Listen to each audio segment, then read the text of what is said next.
अस्सलाम वालेकुम नाज़रीन, मेरा नाम अली हैदर है और आपके सामने एक मंजरनामा रखने जा रहा हूं जो हकीकत में पेश आया है। कल रात हुर्मुज़ के पानियों के ठीक ऊपर आसमान में अमरीकी ड्रोन उड़ रहा था। MQ-9 रीपर आप देख भी सकते हैं अपनी स्क्रीन पर। $30 लाख फी यूनिट का ये शिकारी है। अब तक इसका कोई मैच नहीं है। और नीचे पानी में अमरीकी बहरिया की कश्तियां हैं, अटैक बोट्स। और अचानक जो कशम जजीरा है, ईरान की तरफ से वहां से एक मिसाइल उठता है। 20 मिनट के अंदर 3 अमरीकी ड्रोन आसमान में तबाह हो चुके थे। एक पासदारानी इनकलाब ने गिराया, दूसरा ईरानी फौज के फजाई दिफाई निज़ाम ने गिराया और तीसरा अमरीकियों को खुद नहीं मालूम कि किसने गिराया। दोस्त, मैं आपके सामने जो खबर रख रहा हूं, NBC न्यूज़ ने 1 घंटा पहले ब्रेक की है। सेंटकॉम, अमेरिकन सेंट्रल कमांड के तर्जुमान ने अमरीकी बवाबा के हवाले से लिखा है कि हमने कैप्टन टिम हॉक्स की कश्तियों और मिसाइल लॉन्च IRGC बंदर अब्बास के करीब जो जगह है वहां पर दिफाई हमले किए। अमेरिका कह रहा है कि ये हमारे दिफाई हमले हैं, पहले हमले ईरान से होते हैं और पासदारानी इनकलाब का जवाब आया है कि हम जंग बंदी की किसी भी खिलाफ वर्जी का फैसला कुन जवाब देंगे। और उन्होंने ये जवाब दिया। अच्छा, फिर ट्रंप ने क्या किया? आपके सामने एक और तस्वीर आ चुकी है। उसने अपना ट्रूथ सोशल खोला, एक AI जनरेटेड तस्वीर पोस्ट की। जलती हुई ईरानी कश्तियां हैं, समंदर में गिरे हुए सिपाही हैं और ऊपर लिखा है एडियोस, यानी अलविदा। ये स्पेनिश जुबान का लफ्ज़ है, यह गालिबन शायद फ्रेंच का होगा, स्पेनिश का है, अलविदा। दोस्तों, ये तस्वीर नहीं है, ये एक सुपर पावर की घबराहट है जो मैं आपके सामने रख रहा हूं। लेकिन आज की कहानी सिर्फ उस रात की नहीं है, आज की कहानी है 70 साल पुरानी। और आज की कहानी का असल किरदार वो सुपर पावर नहीं जो समंदर में अपने ड्रोन ढूंढता फिर रहा है। आज की कहानी का असल किरदार वो मुल्क है जिसका नाम है पाकिस्तान। आज पाकिस्तान ने एक ऐसा काम किया है जो ना ही हिंदुस्तान फिलहाल कर सका। हालांकि हमें बहुत से हिंदुस्तानी प्यारे भाई हमारे देखते हैं, उनके लिए ये सिर्फ और सिर्फ तनकीदी जुमला नहीं है, इसके पीछे एक फैक्ट छुपा हुआ जो मैं आपको चल के बताऊंगा। ना पाकिस्तान के इर्द गिर्द की रियासतें कर सकी हैं। पाकिस्तान ने ट्रंप के अब्राहम मुआहदे के मुतालबे पर एक लफ्ज़ कहा है, साफ इनकार किया है। और ये जो नहीं है, इसकी एक 70 साल तारीख है। एक ऐसी तारीख दोस्तों जिसमें कायदे आज़म से लेकर मुशर्रफ तक, ज़ियाउल हक से लेकर आज तक कई मर्तबा पाकिस्तान को दबाव में लाने की कोशिश की गई। कई मर्तबा पाकिस्तान लड़खड़ा कर गिरने के करीब भी था और हर बार किसी न किसी मोड़ पर पाकिस्तान ने संभल कर एक ही जवाब दिया, नहीं। तो आज के इस तज़्किये में बड़ी एक इंटरेस्टिंग चीज़ होने वाली है जो शायद आज से पहले आपने कभी सुनी नहीं होगी। वो कहानी जो निसाबी किताबों में नहीं पढ़ाई जाती। 5 मिनट के बाद एक ऐसा इंकशाफ होगा जिसके बाद आप पाकिस्तान के बारे में अपनी राय दोबारा बनाएंगे, मेरा आपसे वादा है। और आखिर में इस नई नस्ल की बात होगी जो तेहरान में एक नए सूरज के तुलू का ऐलान कर रही है। तो चलिए नाज़रीन, आज रात की कहानी का सफर शुरू करते हैं। 70 साल पीछे 1947 में, अगस्त 1947, पाकिस्तान अभी अभी पैदा हुआ। मुंबई से कराची तक लोग खून में नहाकर आ रहे थे। कायदे आज़म मोहम्मद अली जिन्ना एक नौज़ैदा मुल्क के गवर्नर जनरल हैं। बीमारी उनके बदन को खा रही। कश्मीर पर जंग शुरू हो चुकी। हिंदुस्तान महाजरीन का सासा रोके बैठा है। और इसी माहौल में 14 मई 1948 को तेल अवीव में डेविड बिन गुरियन, इसराइल के कायम मकाम जो सदर थे, वो इसके क़याम का ऐलान करते हैं। और ये ऐलान होते एक ख़त पाकिस्तान के गवर्नर जनरल के दफ्तर भेजा जाता है। अब ज़रा गौर से सुनिएगा, ख़त किसने भेजा? खुद डेविड बिन गुरियन ने। इसराइल के बानी थे ये, और वो पाकिस्तान के बानी से एक मुतालबा कर रहे थे। क्या चाहते थे? एक ही चीज़, तस्लीम, रिकग्निशन। पाकिस्तान इसराइल को एक रियासत तस्लीम कर ले। दूसरी तरफ सेहूनी तहरीक के सबसे बड़े रहनुमा हैं चाइम वाइजमैन। ये इसराइल के पहले सदर बने और इन्होंने एक और ख़त लिखा। वाइजमैन के अल्फाज ज़रा पढ़िए गौर से। ये इसराइली पाकिस्तानी ताल्लुकात की तारीख़ का सबसे दिलचस्प जुमला है जो मैं आपके सामने अतिया करने जा रहा हूँ।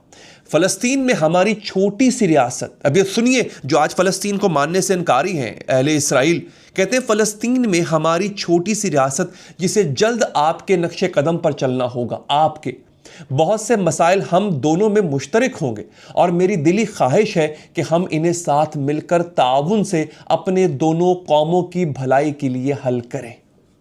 वो कह रहा है कि वाइजमैन क्या कह रहा है, तुम और हम एक जैसे हैं, मजहब की बुनियाद पर दोनों मुल्क बनते हैं, आओ मिलके हाथ मिलाते हैं। कायदे आज़म का जवाब क्या था? खामोशी। ये बात भी शायद आपको कम पता होगी। ना हाँ ना कोई सरकारी पैगाम, सिर्फ एक अमली इकदाम किया कायदे आज़म ने। सितंबर 1947 में अक़वाम मुत्तहिदा में पाकिस्तान के नुमाइंदे सर ज़फ़रुल्लाह ख़ान ने फ़लस्तीन की तकसीम के ख़िलाफ़ एक तारीख़ी तकरीर कर दी और उस वक्त से पाकिस्तान का मौक़िफ़ वाज़ेह हो गया। इसराइल को उस वक्त तक तस्लीम नहीं किया जाएगा जब तक फ़लस्तीनियों को उनका हक़ नहीं मिलेगा। कायदे आज़म 14 सितंबर 1948 को इंतकाल कर जाते हैं और अपनी मौत वफ़ात से पहले उन्होंने ये पॉलिसी पत्थर पर कंधा कर दी थी। फिर आते हैं लियाकत अली ख़ान। अक्टूबर 1948 में पाकिस्तान टाइम्स में उनका बयान शाया होता है। तकसीम और एक यहूदी रियासत का क़याम अदल की तमाम इक़दार के ख़िलाफ़ है। ये एक वज़ीर आज़म का बयान था और ये बयान आने वाली हर हुकूमत की मीरास बन गया। लेकिन जब हम इनकार कर रहे थे, दबाव बढ़ता जा रहा था। 1948 के बाद 1970 की दहाई, ज़ियाउल हक़ का दौर आता है और यहाँ से कहानी एक नाजुक मोड़ लेती है। दोस्तों, या तो आपको हमारे साथ रहना होगा या कबूल करना होगा या फिर दुश्मनी।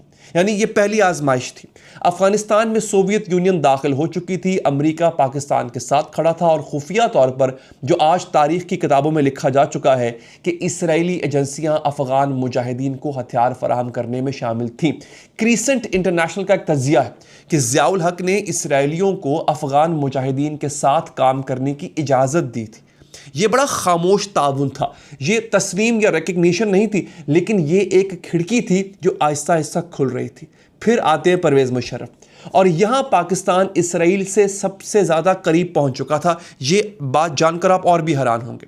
1 सितंबर 2005 इस्तांबुल, तुर्की, पाकिस्तान के वज़ीर ख़ारजा खुर्शीद कसूरी और इसराइल के वज़ीर ख़ारजा सिल्वन शालोम पहली बार सरेआम मिलते हैं। पहली बार एक होटल के कमरे में हाथ मिलाते हैं, मुस्कुराते हैं। वाशिंगटन इंस्टीट्यूट ने इसे तारीखी पेशरफ्त करार दिया था। इजरायली वज़ीर ख़ारजा ने इसे एक अजीम पेशकदमी का जुमला लफ्ज़ दिया था। और फिर 14 सितंबर 2005 को न्यूयॉर्क में अक़वाम मुत्तहिदा के एक इस्तकबालिये में मुशर्रफ ने एरिल शरोन से हाथ मिलाया। शरोन, जिसे बैरूत का कस्साब कहा जाता था, मुशर्रफ ने अपनी अहलिया साहिबा का जो तारुफ है वो भी करवाया उनसे।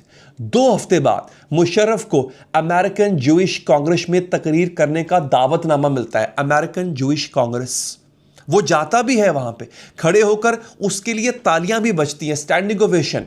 और अभी जब ये हो रहा था, पाकिस्तान में ज़लज़ला आ जाता है। दोस्तों, डॉन के सीनियर सहाफ़ी हैं आमिर अहमद ख़ान, वो तबसरा करते हैं और ये जुमला आज भी सच है कि मुशर्रफ भी नहीं कर सका एक फ़ौजी आमिर जिसे अमेरिका की मुकम्मल हिमायत हासिल थी, वो भी जानता था कि इसराइल के साथ ताल्लुकात मामूल पर लाना उसके इक़्तिदार की मौत होगी।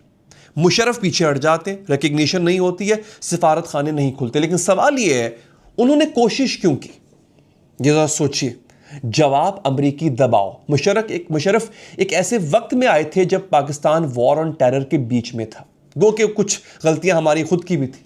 अमरीकी इमदाद पर हम मुनहसर थे और अफगानिस्तान में अपने फौजी जो है वहाँ पर इस्तेमाल हो रहे थे। वाशिंगटन इंस्टीट्यूट ने लिखा कि मुशर्रफ, जो अलकायदा के 2 कातलाना हमलों से बच निकला था, शायद समझ गया था कि अमरीका से करीबी ताल्लुकात के सिवा कोई चारा नहीं। लेकिन पाकिस्तानी अवाम, आप लोगों का फैसला मुख्तलिफ था। पार्लियामेंट में तूफान उठा, मजहबी जमातों ने सड़कें बंद कर दी, पंजाब के हर गांव में मुजाहरे हुए और मुशर्रफ, जिन्होंने सारी जिंदगी पाकिस्तान को पुलिस स्टेट बनाकर चलाया था, वो भी इस एक मामले में हार गए थे। फिर इमरान खान का बयान 2020, याद कीजिए, अल जजीरा पर उन्होंने कहा था कि अगर हमने फ़लस्तीन के साथ छोड़ा तो कश्मीर का हक भी खो देंगे। पाकिस्तान कभी इसराइल को तस्लीम नहीं करेगा। और ये सिर्फ बयान नहीं था दोस्तों, ये एक पूरी कौम का इज्तिमाई शऊर था जो इमरान खान ने 2 लफ्ज़ों में समो के पूरी दुनिया को बताया, जो 70 सालों से कायद-ए-आज़म की पॉलिसी पर खड़ा हुआ था। दोस्तों, मैं आपको ये क्यों बता रहा हूँ? अब सवाल, इससे पहले कि मैं आपको आज की सूरत हाल बताऊं, ईरान की सूरत हाल बताऊं, मैं इसलिए बता रहा हूं कि इस वक्त भी पाकिस्तान पर दबाव है और जो अब दबाव है पाकिस्तान पर, पिछले 70 साल में आज से पहले कभी इतना दबाव नहीं आया कि इसराइल को तस्लीम किया जाए, अब्राहम अकॉर्ड का हिस्सा बना जाए। अब आते हैं आज की सूरत हाल पर। आज का पाकिस्तान, आज का फैसला। पिछले हफ्ते ट्रंप ने एक कॉन्फ्रेंस कॉल की थी, मैं आपको पहले व्लॉग में बताया था। 8 सरबराहान मुमलिकत लाइन पर थे, 7 सऊदी अरब, कतर, उर्दन, मिस्र, बहरीन, तुर्की और दीगर खलीजी रियासतें, और पाकिस्तान इसमें शामिल था। कॉन्फ्रेंस कॉल हो रही, जैसे आप नहीं कॉन्फ्रेंस कॉल मिलाते फ़ोन के ऊपर। ट्रंप ने तजवीज़ रखी पहले तो चेक करने के लिए, टेस्ट करने के लिए, वाटर टेस्ट करने के लिए, ईरान से मुआहदा होने के बाद आप सब अब्राहम मुआहदे में शामिल हो जाएं, इसराइल को तस्लीम करें। खामोशी छा जाती है कॉन्फ्रेंस कॉल के ऊपर। फिर पाकिस्तान का जवाब आता है। सेनेटर लिंडसे ग्रैहम ने धमकी भी दी कि अगर तुम इनकार करोगे तो सख्त नताइज होंगे। याद रहे, लिंडसे ग्रैहम इसराइल का दोस्त है, ट्रंप का दोस्त है और ट्रंप के बहुत करीब है दोस्तों। लेकिन पाकिस्तान ने इनकार किया खुलेआम 3 फिक्रों में। पहला फिक्रा, पहले एक मुकम्मल आज़ाद फ़लस्तीनी रियासत कायम करो। दूसरा फिक्रा, अल-कुद्स उसका दारुल हुकूमत होगा, 1967 की सरहदें। तीसरा फिक्रा, तब हम देखेंगे, ये नहीं कि तस्लीम करेंगे, देखेंगे, इससे पहले कोई बात नहीं होगी। पाकिस्तानी सीनियर सहाफ़ी हैं कामरान यूसुफ साहब, जो सीनियर दिफाई सहाफ़ी भी हैं, उन्होंने आज सुबह एक बड़ा कमाल का तज़िया शेयर किया। वो उनके अल्फाज कुछ इस तरह से है। पाकिस्तान ईरान और अमेरिका के दरमियान सालिस रहा है और ट्रंप के साथ अच्छे ताल्लुकात में है, लेकिन इसका मतलब ये नहीं कि वो अपनी इसराइल पॉलिसी बदलेगा। इस्लामाबाद ने माजी में भी वाशिंगटन से इख्तलाफ किया और ट्रंप खुद भी ये जानता है, जैसा कि उसने ट्रू सोशल पर लिखा, 1 या 2 मुल्क अब्राहम मुआहदे में शामिल ना हो तो भी ठीक है। और कामरान कहते हैं शायद वो इशारा पाकिस्तान की तरफ कर रहा था। और देखिए, ये बात सिर्फ पाकिस्तानी नहीं कह रहे, हिंदुस्तान में भी एतराफ़ हो रहा है। एक हिंदुस्तानी सहाफ़ी हैं तीजू प्रकाश, उन्होंने आके ट्विटर पर, एक्स पर लिखा और ये अल्फाज हैं, क्या वाकई पाकिस्तान ने अब्राहम मुआहदे पर ट्रंप को नहीं कहा है? उन्होंने वाज़े तौर पर कहा कि पहले एक मुकम्मल आज़ाद फ़लस्तीन, अल-कुद्स दारुल हुकूमत, 1967 की सरहदें, तब इसराइल के रवैये देखेंगे, ना रियासत ना मुआहदा। और मुझे हैरत है, वो तेजस्वी भी कहते हैं कि पाकिस्तान ने असल रीढ़ की हड्डी दिखाई है, पाकिस्तान शोड अस स्पाइन, ये उनके अल्फाज हैं। और हमारा मोदी अमेरिका और इसराइल के सामने मुकम्मल झुक गया है। ये क्या तज़ाद है। अब ये एक हिंदुस्तानी सहाफ़ी लिख रहा है अपने ही मुल्क के बारे में पाकिस्तान की तारीफ में, और ये बड़ी नायाब बात है। और इसी दौरान एक और वाक़या होता है, याद कीजिएगा, आज की कहानी नहीं है ये, कई वाक़यात की कहानी है ये, जो सब आपस में जुड़े भी हुए हैं। एक हिंदुस्तानी सहाफ़ी हैं शेष पॉल वैद, उन्होंने एक वीडियो शेयर की है। अब जरा सोचिए कि इस वक्त, अब मैं आपको एक और मोड पे लेके जा रहा हूं नाज़रीन, कि वो मुल्क जिसने इसराइल के साथ इस जंग में पूरा साथ दिया वो है भारत। हमें भारत के बहुत से नाज़रीन सुनते हैं, मैं बड़ी कदर करता हूं उनकी। अब जरा सोचिए कि भारत में क्या हो रहा है। एक क्लिप है हिंदुस्तानी सहाफ़ी का शेष पॉल वैद का, और ओवरऑल सोशल मीडिया पे बड़ा वायरल है दोस्तों। जयपुर इंडिया से अमेरिकी वज़ीर ख़ारजा मार्को रूबियो, दुनिया की वाहिद सुपर पावर का तीसरा सबसे ताकतवर आदमी, जयपुर से रुखसत हो रहा है। और उसे रुखसत करने के लिए कौन आया है, वीडियो भी देख सकते हैं, आपके सामने चल पड़ी है। ना कोई वज़ीर, ना कोई मिनिस्टर ऑफ स्टेट, एक SHO है, देखिए आप, एक कांस्टेबल है और एक सब इंस्पेक्टर है और चंद निचले दर्जे के बाबू हैं। जरा देखिए ये मंजर जो आपके सामने चल रहा है, और गौर कीजिए कि अमेरिका के और हिंदुस्तान के जो ताल्लुकात हैं वो किस कदर निचले दर्जे पे जा चुके हैं। अमेरिका का वज़ीर ख़ारजा, आप इसको ये, और ये वाकई इसमें कोई शक नहीं है, नंबर 3 मोस्ट पावरफुल मैन दोस्तों, उसको एक SHO रुखसत कर रहा है। आगे वायद लिखता है कि ये सबसे सर्द इस्तकबाल है, कोल्ड रिसेप्शन। मुझे याद नहीं आता कि अमेरिकी वज़ीर ख़ारजा के साथ ऐसा सलूक कभी हुआ हो। ये ट्रंप के शिट होल तबसरे का जवाब है। ट्रंप ने बेसिकली तबसरा करते हुए इंडिया को शिट होल कहा था। हिंदुस्तान ने अमेरिका के वज़ीर ख़ारजा को SHO के दर्जे पर उतारा है, और पाकिस्तान ने ट्रंप की अब्राहम तजवीज़ को ना कहकर उसी शख्स को शर्मसार भी किया है। 2 अलग ममालिक हैं, 2 अलग रद्द-ए-अमल है दोस्तों, लेकिन पैगाम एक ही है कि अब अमेरिका का हुक्म मानना ज़रूरी नहीं है, अब वो ज़माना ख़त्म हो गया है दोस्तों। और ये सब इस एक हकीकत की तरफ इशारा करता है जो हर गुज़रते दिन के साथ ज़्यादा वाज़े हो रही है नाज़रीन। और वो हकीकत क्या है, अब मैं आपको एक और लम्हे पे लेकर आ गया हूं। वो हकीकत है ईरान। ये पंगा लेने के बाद जो स्टेटस था अमेरिका का, आज हाल देखिए कि किस तरह से पाकिस्तान इनकार कर रहा है अमेरिका को, भले वो उसका दोस्त है, और कैसे हिंदुस्तान ट्रीट कर रहा है दोस्त। मैं अब आपको लेके आता हूं आज रात पर हुर्मस पर, उस समंदर पर जहां अभी भी आग भड़क रही है। 25 और 26 मई की दरमियानी रात अमेरिकी बहरिया हुर्मस के तंग पानियों में दाखिल होती है। अब जरा सुनिएगा, NBC न्यूज़ की रिपोर्ट के मुताबिक सेंटकॉम ने कहा कि ये दिफाई हमले थे। IRGC की कश्तियां हुर्मस में बारूदी सुरंगें बिछा रही थी। 2 ईरानी कश्तियां तबाह होती हैं। बंदर अब्बास और लरक जजीरे के करीब मिसाइल लॉन्च साइट्स पर हमला किया जाता है और फिर ईरान का जवाब आता है 20 मिनट के अंदर अंदर। अल जजीरा ब्रेकिंग न्यूज़ ने रिपोर्ट किया है, आप ऑनलाइन देख सकते हैं। पासदारान ने ड्रोन मार गिराया और एक MQ-9 जो है अमेरिकी ड्रोन जो है वो फायर होता है, वो गिरता है और फिर F-35 जंगी तैयारे उन पर फायरिंग भी होती है, जिसने ईरानी फ़ज़ाई हदूद में दाखिल होने की कोशिश की थी। 3 ड्रोन्स, 20 मिनट, एक इजरायली। अमेरिकन इंटेलिजेंस जराये की रिपोर्ट। ईरान SITREP के मुताबिक, ये एक मैं आपको इंटेलिजेंस इदारा के नाम ले रहा हूं यहां पे, फरवरी 28 के बाद ये पहली तस्दीक शुदा कार्रवाई है जिसमें IRGC ने अमेरिकन मैंड और अनमैंड तैयारों दोनों को निशाना बनाया। मैंड तैयारा जैसे F-35 और अनमैंड होता है जैसे ड्रोन होता है।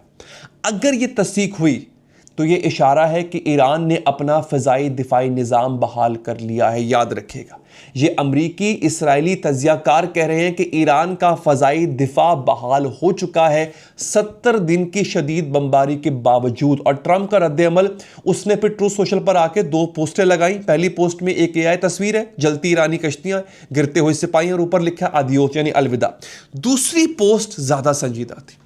ट्रंप ने लिखा और ये अल्फाज हैं कि अफजूदा यूरेनियम, जिसे मैं न्यूक्लियर डस्ट कहता हूं, या तो फौरन अमेरिका के हवाले की जाए या हम इसे घर लाकर तबाह करेंगे, या फिर तरजीहन ईरान के साथ ताउन से ये ईरान ही के अंदर तबाह किया जाए या किसी और काबिल कबूल जगह पर एटॉमिक एनर्जी कमीशन या इसके ममासिल इदारे की निगरानी में। अब जरा इस बयान का तज्जिया कीजिए नाज़रीन। 3 दिन पहले ट्रंप कहते हैं यूरेनियम अमेरिका लेकर आओ, आज वो कह रहे हैं ठीक है ईरान के अंदर ही तबाह कर दो IAEA की निगरानी में। ये ईरान की पहले से रखी गई शर्त थी, ईरान की तजवीज़ थी। ये पहले ईरान ने खुद तजवीज़ दी थी कि ठीक है हम अपने मुल्क में रह के तबाह कर देते हैं, जिस पर ट्रंप ने महीनों ठुकरा दिया था और आज उसी तजवीज़ को खुद प्रपोज कर रहा है। अमेरिकी फौजी तज्जिया निगार है डैनियल डेविस, ये साबिक लेफ्टिनेंट कर्नल भी रह चुके हैं। इन्होंने ट्रंप पर एक सख्त तनकीद लिखी है जो कि सुनने के और पढ़ने के काबिल है। वो कहते हैं कि एक अमेरिकी फौजी अफसर के अल्फाज सुनिए, ईरान फौरन न्यूक्लियर मवाद दे देगा। ऐसा लगता है आपको कि ईरान जो है अपना एनरिच यूरेनियम अमेरिका के हवाले कर देगा? अगर नहीं किया तो क्या करेंगे आप? क्या आप दोबारा जंग शुरू करेंगे? एक और गुस्से से भरा हुआ ट्रूथ सोशल पोस्ट लिखेंगे? मेहरबानी करके बताइए सदर साहब, आप समझते हैं कि आप इतने मुतजाद बयानात देते हैं एक ही दिन में आगे पीछे कि आपके बयानात अपना मतलब खो चुके हैं। ईरान आपकी धमकियों की परवाह नहीं करता, रूस नहीं करता, इसराइल नहीं करता। आप सदर के दफ्तर को पस्त करते जा रहे हैं। You bringing it to the new low. एक अमेरिकी फौजी अफसर अपने कमांडर इन चीफ के बारे में ये अमेरिकी फौज के अंदर का माइंडसेट बताता है। इसके साथ साथ तेहरान से एक और फ्रेश आवाज उठ रही है। अब तेहरान के जो सुप्रीम लीडर हैं दोस्तों, ऐसा लग रहा है कि वो कंट्रोल संभालते हुए नजर आ रहे हैं। पहले समझते हैं कि मुश्तबा खामनाई जो हैं उन्होंने किस तरह से अपने आप को मनवाया है। नाजरीन, मुश्तबा खामनाई ने एक अरसा रूपोश रहकर अपने आप को, पहले उन्होंने पूरी सिचुएशन को समझा है। वो किसी भी किस्म का इंपल्सिव बयान नहीं दिया। अगर आप गौर करें, खामोश रहे। पहले 40-50 दिन कोई बयान नहीं दिया उन्होंने, मंजर आम पर भी नहीं आए। मंजर आम पर तो अभी भी नहीं आए, लेकिन अब उनके बयानात आना शुरू हो गए। और आज जब पाकिस्तानी, कतरी और ईरानी मुज़ाकरातकार दोहा में बैठे, मुश्तबा खामनाई ने एक नया पैगाम जारी किया है। मारियो नौफल ने इस पैगाम के अहम नुकात शेयर किए हैं और ये सुनकर आप समझ जाएंगे कि ये कोई ऐसी कौम नहीं है जो मुआहदा करने जा रही है। बाय द वे, पहला नुक्ता, अमेरिका और इसराइल के खिलाफ जंग इस्लामी मज़ाहमत की फतह है। दूसरा नुक्ता सुनिए, इसराइल अपने मलऊन अंजाम के आखिरी मराहल में, ये अल्फाज हैं उनके। तीसरा नुक्ता, अमेरिका को अब खित्ते में महफूज फौजी अड्डे नसीब नहीं होंगे। चौथा नुक्ता, ईरानी हज ज़ायरीन को पैगाम दिया गया है कि वो पूरी दुनिया के मुसलमानों तक ईरान की फतह का पैगाम पहुँचाएँ। पांचवा नुक्ता, तमाम इस्लामी ममालिक को दावत है कि एक नए इलाकाई निज़ाम के लिए मुत्तहिद हों। मारियो लिखते हैं कि यह किसी ऐसे मुल्क की जुबान नहीं है जो रियायतें देने के लिए तैयार बैठा है। अब इस पैगाम का तज्जिया कीजिए। मुज्तबा खामनाई न सिर्फ अमेरिका से बात कर रहे हैं, वो सऊदी अरब, कतर, पाकिस्तान, तुर्की सबको एक पैगाम दे रहे हैं कि आइए एक नया इलाकाई निज़ाम तरतीब देते हैं। और इसी बयान की रोशनी में अल अरेबिया इंग्लिश ने एक दिलचस्प खबर दी, जो सऊदी न्यूज़ एजेंसी है बेसिकली, और ईरान के बारे में रिवायतन तनकीदी लहजा रखती है। वो कह रही है कि ईरान अमेरिका से मुआहदा करने से पहले चीन से ज़मानत मांग रहा है। ज़राए के मुताबिक ईरान चाहता है कि अफजोदा यूरेनियम चीन को मुंतकिल किया जाए और पाकिस्तान के फ़ौजी सरबराह आसिम मुनीर गालिबन कतर दोहा जाएंगे इसी सिलसिले में। देखिए, एक ही खबर में 4 ताकतों का जिक्र है, ईरान, चीन, पाकिस्तान, कतर, और इन चारों का इत्तेहाद। ये है नया इलाकाई निज़ाम जिसका मुज्तबा खामनाई ने जिक्र किया था। खबर को अब देखिए ना, खबर में से आप जो है वो तस्दीक करते हैं कि एक और खबर की। समझिए आप, मारियो नौफल की ये खबर आज सुबह आई है और ये तारीखी है। पाकिस्तान के फौजी सरबराह field marshal Asim Munir Tehran से सीधे बीजिंग जाते हैं, शी जिनपिंग से मिलते हैं और इन्हें बताया कि अमेरिका ईरान मुआहदा आखिरी मराहिल में है। अब नाज़रीन, इससे पहले दुनिया में कभी नहीं हुआ कि कोई पाकिस्तानी फौजी सरबराह तेहरान जाए, बीजिंग जाए, कतर जाए और दोनों बड़ी ताकतों को एक ही वक्त में अपडेट करे। ये पाकिस्तान की एक नई सिफारती फतह कह लें आप इसको, और ये इसी पाकिस्तान का काम है जिसने 2 दिन पहले ट्रंप को नहीं भी कहा था। सोचिए, और उसके बावजूद अमेरिका का ट्रस्ट पाकिस्तान पर है। अब पाकिस्तान अमेरिका को नो कह सकता था अगर उसके पास मुतबादल ना हो, और मुतबादल क्या है? ईरान, चीन, कतर, तुर्की। यानी एक नया ब्लॉक है, एक ऐसा ब्लॉक जो अमेरिका और इसराइल के बगैर काम करता है। और इस सब के दरमियान दोस्तों, मैं अब आपको लेकर जा रहा हूं तिल अबीब। तिल अबीब में एक शख्स अपने दफ्तर में अकेला बैठा है, बेंजामिन नेतन्याहू। 25 साल से मिस्टर ईरान कहलाने वाला वो शख्स जो है, उसने अपना करियर इसी तरह पे बनाया था। और हमने पिछले तज़िये में इसराइली माहिर डैनी सेंट्रोविच का एक जिक्र किया था, जिन्होंने इजराइल हायोम में लिखा था कि नेतन्याहू का ईरान नज़रिया गिर गया है। आज न्यूयॉर्कर मैगजीन ने एक नया तज़िया शायर किया, जो 100 साल पुराना मैगजीन है और इंतहाई मोतबर अमरीकी रिसाला है। इसके तज़िया निगार ने एक तशबीह दी है जो याद रखने वाली है। उन्होंने लिखा है कि नेतन्याहू ने अपना करियर एक ऐसे गिरते हुए घर की दीवार से बांध दिया जिसकी बुनियादें खुद इजराइल के लोग ही खोद रहे हैं। इस इस्तारे को समझे। नेतन्याहू ने सोचा था कि ईरान को शिकस्त देने से वो मजीद 20 साल इक़्तिदार में रहेगा।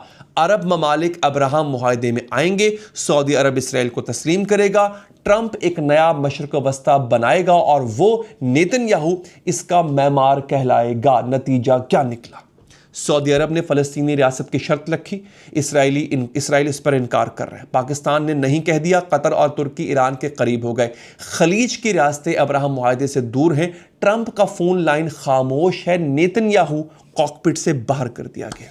और सबसे बदतर, ईरान के जो नए सुप्रीम लीडर हैं मुज्तबा खामनाई, आज ऐलान कर रहे हैं कि इसराइल अपने मलऊन अंजाम के आखिरी मराहिल में है।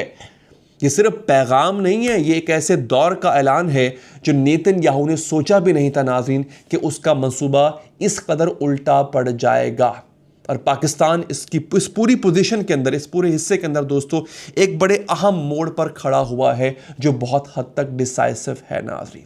तो अब आपके सामने मैंने तमाम चीज़ें रख दी हैं नाज़रीन। माशाल्लाह आप लोग काफ़ी समझदार हैं। अपना तज्जिया दीजिएगा, आपके कमेंट्स बहुत ज़रूरी होते हैं। कमेंट बॉक्स में बताइएगा कि आप लोग क्या समझते हैं इस पूरी सिचुएशन के बारे में। और फेसबुक पर मैं लाइव आता हूं, अगर आप मुझसे लाइव कॉल पे बात करना चाहते हैं तो आपने सिर्फ पेज को फॉलो नहीं, सब्सक्राइब भी करना है, क्योंकि वो ऑप्शन सिर्फ सब्सक्रिप्शन वालों के लिए। अपना बहुत बहुत ख्याल रखिए नाज़रीन। अल्लाह ने के बाद।